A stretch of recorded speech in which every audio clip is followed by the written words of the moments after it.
दिल्ली चुनावों के तकरीबन 2 महीने पहले अरविंद केजरीवाल और उनकी पार्टी ने दिल्ली में एक मास्टर स्ट्रोक खेला है। अब मास्टर स्ट्रोक सफल होता है या नहीं, ये चुनावों के बाद पता चलेगा। लेकिन कल दिल्ली की महिलाओं के लिए 1,000 रुपए का फाइनेंशियल असिस्टेंस हर महीने देने का जो निर्णय है वो कैबिनेट ने पास कर दिया। और इसके बाद एक बोनांजा ऑफर भी अरविंद केजरीवाल ने अनाउंस किया 2,100 रुपए का। लेकिन उससे पहले हम बात करते हैं दिल्ली की मुख्यमंत्री आतिशी के साथ। मैम, लंबे समय से आप लोग कैबिनेट में इसको पास करने को लेकर जद्दोजहद कर रहे थे, अब पास हो गया है। किन महिलाओं को फायदा मिलेगा, कौन बाहर रहेंगी और कितना बड़ा बेनिफिशियरी का जो चंक है दिल्ली में वो कितना बड़ा, क्या साइज होगा? देखिए, 18 साल से ज्यादा उम्र की महिलाएं जो इनकम टैक्स पेयर नहीं है, जो सरकारी एम्प्लॉय नहीं है और जो इलेक्टेड रिप्रेजेंटेटिव नहीं है, इन सब के अलावा दिल्ली की सभी महिलाएं इस स्कीम को अवेल कर सकती हैं। तो जो भी महिलाएं चाहें, 18 साल की उम्र से ज्यादा हैं, जो इनकम टैक्स नहीं भरती हैं, जो सरकारी एम्प्लॉय नहीं है या मेरे जैसे चुनी हुई जनप्रतिनिधि नहीं है, वो इस स्कीम के लिए रजिस्टर कर सकती हैं। कोई फैमिली इनकम क्लॉज इस पे टैब लगा हुआ है? नहीं, फैमिली इनकम पे नहीं, किसी महिला की पर्सनल इनकम पे लगा हुआ है। और इसीलिए इनकम टैक्स पे की हमने बात करी थी, क्योंकि 5 लाख से ज्यादा जिसकी भी इनकम होगी वो इस स्कीम के लिए एलिजिबल नहीं रहेंगे। आप लोगों ने एक एस्टिमेट तो लगाया होगा फिलहाल, हालांकि प्रोसेस जो रजिस्ट्रेशन का है वो मेरे ख्याल से हफ्ते 10 दिन में शुरू होगा। कितना बेनिफिशियरी होने वाला है दिल्ली में, कितनी महिलाओं को इसका फायदा मिलेगा और सरकार को क्या कॉस्ट आएगा? देखिए, हमारा अनुमान है कि अगर आप माने 2 करोड़ की आबादी है जिसमें से 1 करोड़ महिलाएं हैं।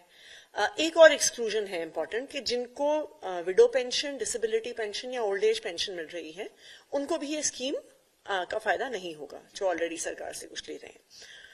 तो अगर आप ये माने 1 करोड़ की महिलाओं की आबादी है, उसमें से इनकम टैक्स पेयर्स, हमारे और स्कीम्स के बेनिफिशियरीज को आप हटा दीजिए, तो तकरीबन 40 लाख महिलाओं के आसपास इस स्कीम के लिए एलिजिबल होंगी। मेरा ऐसा मानना है कि उस 40 लाख में भी जिनको जरूरत है वही मेरे ख्याल से स्कीम के लिए अप्लाई करेंगे। ठीक है, भरोसा आपको दिल्ली की वोटर्स पे है। लेकिन कल हमने देखा कि 1,000 आपने कैबिनेट में पास किया और आपके पार्टी के मुखिया ने 2,100 रुपए का वादा कर दिया। तो क्या चुनावों को लेके एक बूस्टर डोज लगाने की कोशिश है? उम्मीद है कि जैसे ये स्कीम ने एक तरह से लॉयल्टी वोट बैंक क्रिएट किया, पहले मध्य प्रदेश में, फिर महाराष्ट्र में और झारखंड में, तो उसको देखते हुए आप लोग एक कदम आगे चल रही हैं? देखिए, ये स्कीम मार्च में अनाउंस हुई थी, बजट में अनाउंस हुई थी, लेकिन उसके जल्द ही बाद अरविंद केजरीवाल जी को गिरफ्तार कर लिया, उनको 6 महीने से ज्यादा जेल में रखा। तो हमारे विरोधियों ने भी हमारे काम रोकने में कोई कसर नहीं छोड़ी। अगर तब हमारे खिलाफ षड्यंत्र नहीं रचे गए होते या अरविंद केजरीवाल जी को एक झूठे मुकदमे में जेल में नहीं डाला गया होता, ये स्कीम हो सकता है 6-8 महीने पहले पास हो गई होती और कई महीनों से ऑलरेडी महिलाओं को 1,000 रुपए मिल रहे होते। बट देर होने का एक और फायदा हो गया। देर होने का फायदा ये हुआ कि रिसेंटली कई सारी महिलाएं अरविंद जी के पास आईं और उन्होंने कहा कि देखिए, जिन महिलाओं को जरूरत है इस सपोर्ट की, उनको 1,000 रुपए से ज्यादा की जरूरत है। कि इस महंगाई के दौर में अगर किसी महिला को कुछ भी अपना पर्सनल खर्चा करना है, अपने बच्चों पे करना है, कोई बुजुर्ग महिला है, तो उनको 1,000 रुपए से ज्यादा की जरूरत होगी। और इसीलिए इस सम्मान राशि को 1,000 रुपए से बढ़ा के 2,100 रुपए कर दिया गया। ठीक है, और रजिस्ट्रेशन प्रोसेस कब से शुरू होगा? क्योंकि ये सवाल इसलिए मैं पूछना चाह रहा हूं क्योंकि जो व्यूअर्स होंगे, खासतौर पे महिला व्यूअर्स दिल्ली की, वो ये जानना चाहेंगे कि बेनिफिट उनको वो किस्त, पहली किस्त जो है चुनावों के पहले मिलने वाली है या आचार संहिता लग जाएगी और फिर डिले हो जाएगा? देखिए, हमारी कोशिश तो है कि रजिस्ट्रेशन प्रोसेस अगले हफ्ते भर में शुरू हो जाए। किस्त कब मिलेगी इस पर डिपेंड करेगा कि चुनाव की घोषणा कब होती है। जिस बात पे निश्चित तौर पे मैं कुछ नहीं कह सकती हूँ। हो सकता है चुनाव की घोषणा अगले हफ्ते हो जाए, हो सकता है 15-20 फरवरी को 15-20 जनवरी के आसपास हो। तो इसलिए चुनाव की घोषणा कब होगी ये निश्चित तौर पे हमारे द्वारा नहीं कहा जा सकता। तो इसलिए अभी अनसर्टन है। हो सकता है कि कुछ महिलाओं को किस्त चुनाव से पहले भी मिल जाए, पर चुनाव के बाद तो डेफिनेटली मिल ही जाएगी। लेकिन बीजेपी लगातार आरोप लगा रही है और कांग्रेस पार्टी भी कि भाई आपने बड़ी डिले की है, चुनाव में हार हो रही थी, इसकी वजह से बूस्टर डोज लगाना पड़ा, नहीं तो अरविंद केजरीवाल की पार्टी का इस चुनाव में बेड़ा पार नहीं होने वाला था। उस पे क्या है? आपने वो कहावत सुनी है, खिसियानी बिल्ली खंबा नोचे। दिल्ली में भारतीय जनता पार्टी का यही हाल है। ना उनके पास कोई वादे हैं, ना उनके पास कोई नेता है, ना उनके पास कोई ऐसा काम है जो पब्लिक के पास लेके जा सकते हैं। देखिए, आज के दिन में भारतीय जनता पार्टी के पास दिल्ली में एक ही काम है, दिल्ली के लोगों को सुरक्षा देना, दिल्ली की पुलिस व्यवस्था, लॉ एंड ऑर्डर व्यवस्था को मेंटेन करना। आज सब दिल्ली वाले देख रहे हैं कैसे गैंगस्टर कैपिटल बन गया है दिल्ली। रोज गोलियां चल रही हैं, सरेआम लोगों का मर्डर हो रहा है, किडनैपिंग हो रही है, एक्सटॉर्शन हो रही है। तो दिल्ली वाले तो देख रहे हैं ना कि एक काम दिया था बीजेपी को, उसका उन्होंने बंटाधार कर दिया है। अब बाकी सारे काम दिल्ली वाले उनको क्यों देंगे? तो इसलिए अब उनके पास और कोई काम नहीं है, तो अरविंद केजरीवाल के कामों पर सवाल उठा रहे हैं।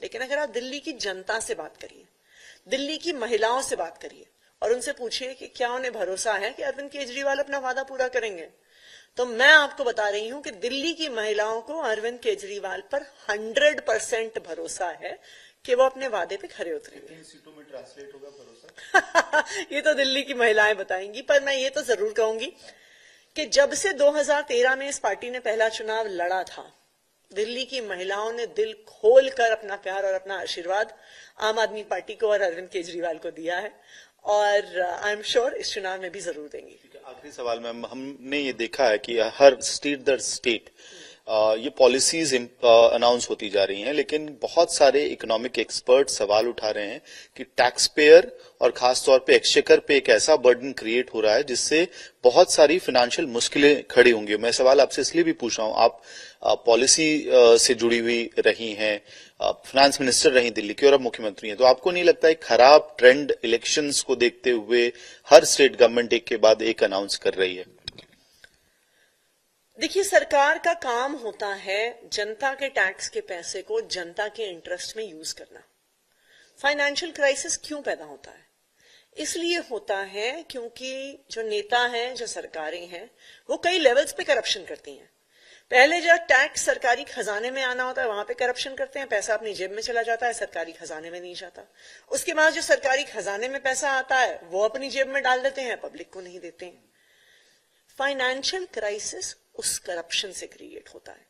अगर आप दिल्ली का फाइनेंशियल इतिहास देखिए पिछले 10 साल का, दिल्ली एकमात्र ऐसा राज्य है पूरे देश में जो फिस्कल डेफिसिट में नहीं चल रहा, जो घाटे में नहीं चल रहा।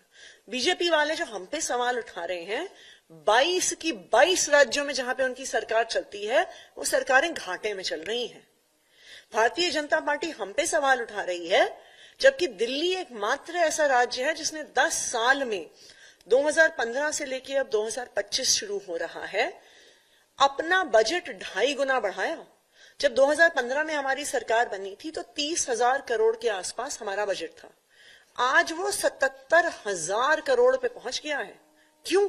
क्योंकि हम ईमानदारी से सरकार चलाते हैं, जनता का पैसा सरकारी खजाने में जाता है और सरकारी खजाने से वापस जनता की जेब में जाता है, हमारी जेब में नहीं जाता।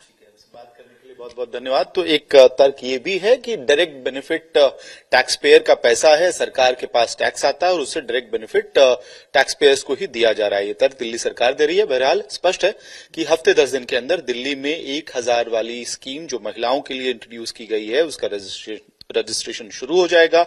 अब अगर मॉडल कोड ऑफ कंडक्ट का अनाउंसमेंट पहले हो जाता है तो किस चुनाव के बाद आएगी, लेकिन इस बात को लेकर आम आदमी पार्टी आश्वस्त है कि दिल्ली में महिलाओं का समर्थन उन्हें मिलेगा और चुनाव के बाद ये राशि बढ़ाकर 2100 कर दी जाएगी।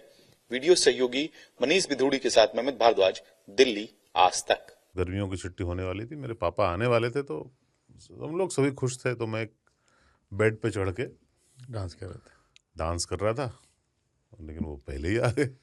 फ्रीज तो मैं उस समय तो कंटिन्यू नहीं कर सकता था ना, तो फ्रीज फ्रेम टाइप का हो गया। कसम पैदा कर